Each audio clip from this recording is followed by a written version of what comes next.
Continuamos con más de Noticias Globovisión Salud. En el segmento anterior conversábamos precisamente sobre el tema que estamos abordando en el día de hoy, es precisamente los resultados del estudio venezolano de enfermedades cardiometabólicas. Doctora, coméntenos parte pues de lo que fueron los logros obtenidos en este estudio que llevó un par de años realizarlo.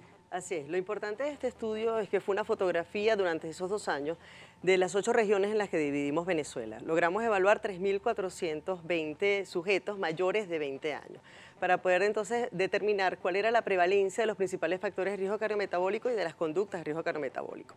Entre las principales, los datos más importantes que tenemos es que, por ejemplo, los relacionados con la prevalencia de diabetes. De diabetes en Venezuela la prevalencia es de 13,1%. Eso se traduce en un poco más de 2 millones de venezolanos que padecen esta enfermedad. Nosotros evaluamos cuál era el comportamiento, por ejemplo, en relación al sexo, ¿no? Si era mayor en hombres o en mujeres.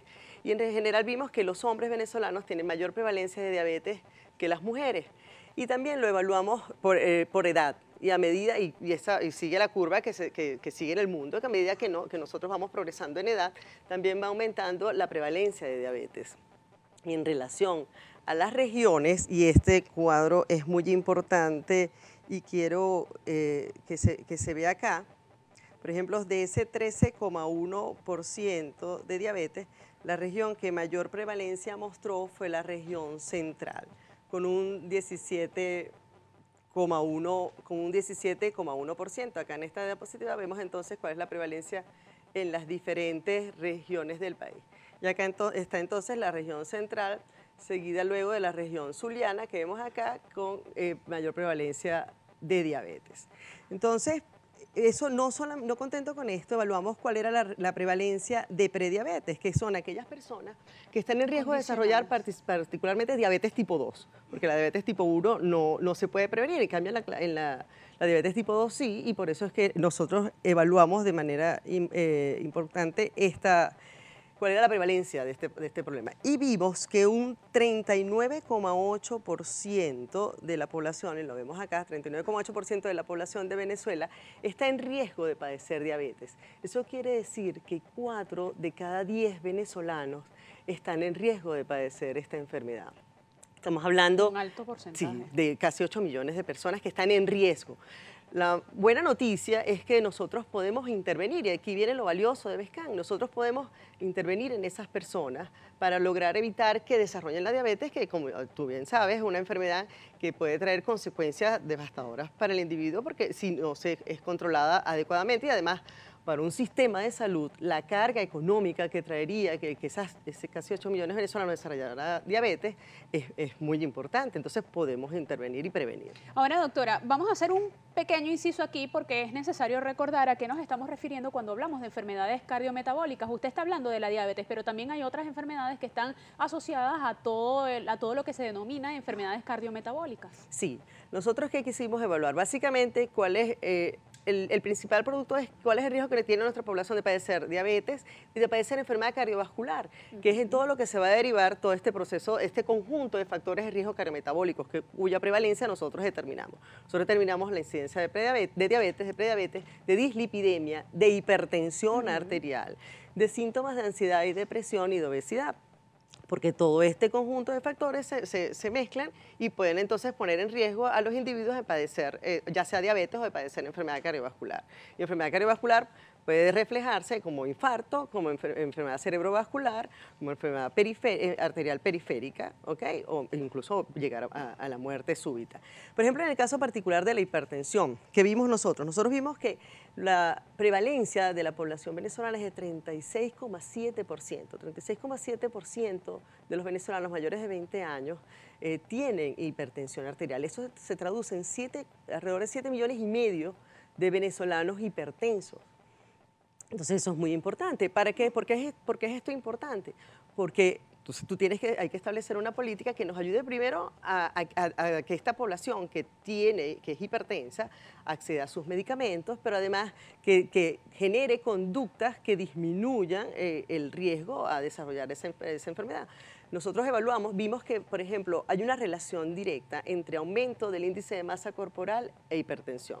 En la medida que la persona va progresando en índice de masa corporal, tiene mayor prevalencia de hipertensión. Y eso lo vimos nosotros en los datos, los resultados de BESCAN. Entonces, hay una relación directa también con el consumo de sal. Nosotros no la evaluamos en este estudio porque no medimos el consumo de sal de los individuos, pero entonces sí hay otra serie de factores que nosotros evaluamos y que, porque todavía estos son como quien dice, los primeros datos, pero hay muchísimos datos que nosotros vamos a evaluar con EVESCAN y que nos van a poder decir, bueno, mira, vamos a incidir aquí, vamos a por lo menos hacer que nuestra población coma más frutas y vegetales, porque una de las cosas que vimos en EVESCAN es que solo 2 de cada 10 venezolanos consumen fruta diariamente. Consumir fruta diariamente es una conducta saludable.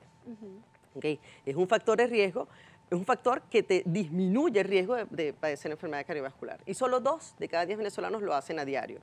La gran mayoría comen frutas 2 o 3 veces a la semana. Comer vegetales diariamente también es un factor protector. Y solo 3 de cada 10 venezolanos, de acuerdo a los datos del Estudio Venezolano de Salud Cardiometabólica, comen vegetales diariamente.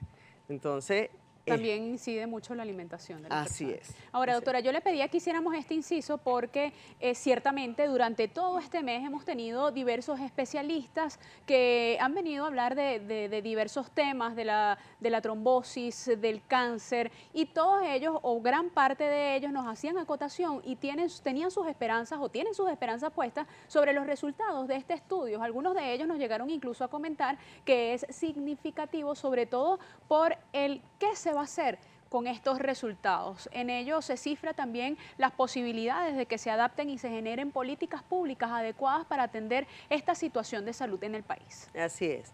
BESCAN es importante porque hasta ahora los estudios que teníamos en el país eran estudios de una localidad, de un estado, máximo de 3 estados, de 3 regiones, pero nunca habíamos incluido a todo el país. Incluso nos va a permitir establecer diferencias entre las regiones, porque las hay. Y entonces, y establecer también por qué hay esas diferencias entre las regiones. Entonces, de allí, y nosotros estamos justamente, ¿cuál es el afán nuestro de divulgar esos resultados? Porque, bueno, porque es bien importante saber que tenemos esa alta prevalencia, 13,1% de diabetes es alto. Muchísimo, sí. Es alto. Igual el 36,7% de hipertensión es alto. Ahora, por ejemplo, con respecto al punto de la diabetes, como usted menciona en esas cifras, ¿eso incluye a personas adultas o también a niños? Dentro de esta muestra, no, acuérdate que evaluamos adultos mayores de 20 años. Okay. Los niños no están incluidos acá, son adultos mayores de 20 años. Por ejemplo, otro aspecto que evaluamos en EVESCAN y que es bien importante, y no quiero dejar pasar en relación a lo del riesgo, el riesgo de padecer diabetes. Por ejemplo, hay mayor prevalencia en la región zuliana. En la región zuliana, sí, a nivel nacional es de 39,8%, en la región zuliana es mayor del 50% el riesgo de padecer diabetes. Entonces, hay que hacer algo allí para mejorar los hábitos de estilo de vida de esa población, donde probablemente el consumo de frituras, la inactividad física están jugando un papel importante acá. Ahora, bien es cierto, todas estas cifras que nos están mostrando producto de una investigación de 2 años a través de la cual pues se pudo hacer un estudio pormenorizado de todas las personas que forman parte de la muestra, pero también hay soluciones en torno a estas estadísticas que se pueden aplicar y que seguramente serán muy efectivas para mejorar las condiciones de vida de las personas. Yo quiero que me conteste esta pregunta al regreso de esta pausa que debemos realizar acá en Noticias Globovisión Salud. Recuerden nuestras redes sociales, @salud_gb y @Ingrid Caribay, para que nos haga llegar sus preguntas y comentarios en torno a este tema. Ya volvemos.